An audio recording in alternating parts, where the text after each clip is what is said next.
Y'all look. Look at all those woods. And you just climb up there and go pee.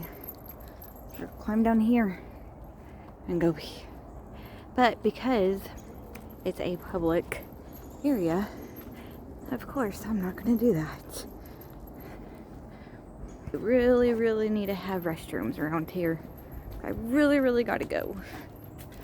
They do have restrooms, but they're up at the park area. So, but I think I'm almost there. And I'm so out of breath. Alright. So, yay, I think we are almost there. Alright. I will get back on here in just a few. Okay, back on the trail. That was torture.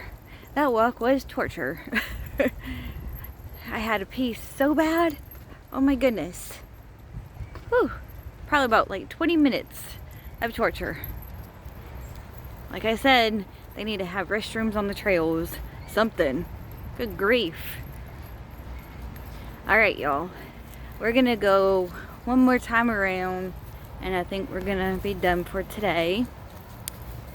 I have some laundry to do and stuff at home. So, anyway, like and subscribe, comment if you want to, and I hope y'all had a very Merry Christmas, and stay tuned for the next video. Bye.